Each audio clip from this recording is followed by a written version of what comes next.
สบายดียินดีต้อนรับเข้าสู่รายการซึมเซลโฟโต้มื้อนี้พวกเราก็จะเอาชุดนี้มาแกะกล่องเดี๋ยวมาเบิ่งกันเลยว่าข้างในมีแหน่เดี๋ยวมาเบิ่งกันเลยข้างในมีจะมีแผ่นไรเดอร์แผ่นซอฟต์แวร์เดี๋ยวมานำ2แผ่นและนี่คู่มือการใช้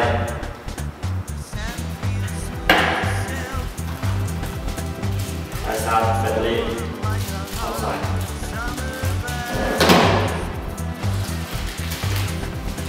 สาย USB และสาย USB นี่แบตเตอรี่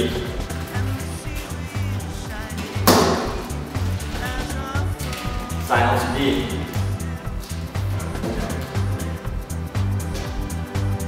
และนี่เลนส์18เป็น35มาพร้อมสุดตัวสุดท้ายก็เป็นบอดี้เป็นเนื้อกล้อง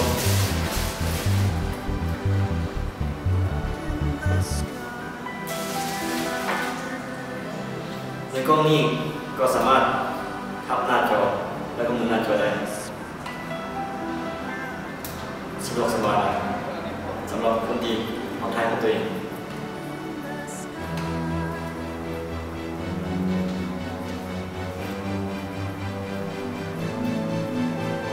เดี๋ยวพามาประกอบเรียนกัน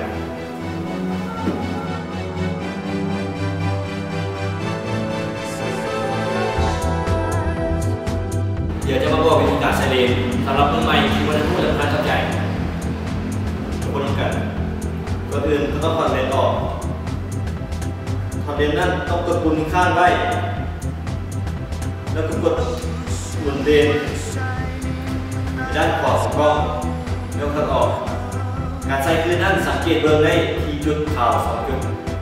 จุดขาวของเลนส์และจุดขาวของกล้องให้มันซื้อกัน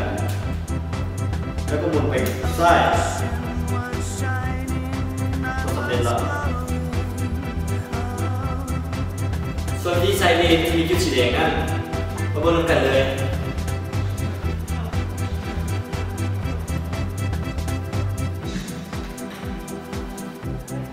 เลนส์ที่มีจุดสีแดงนั้นสังเกตได้เบิ่งตัวกล้องและตัวเลนส์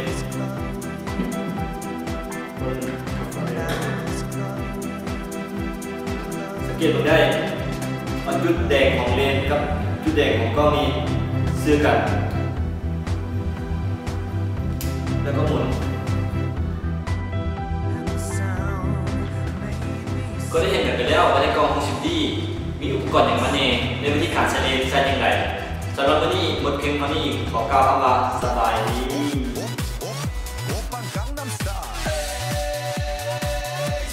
สบายดีนี่นะครับขอบคุณในการเชียร์ตัววอลเลย์บอลเล่นแข่งขันเอาไม้มันก็ไปต่อแล้วกันเลยสบายดีนี่นะครับขอบคุณในการเชียร์โฟโต้นี่น้องจะม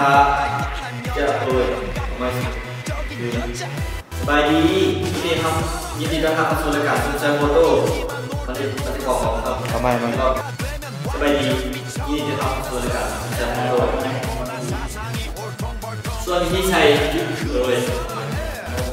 วันนี้ก็สมบูรณ์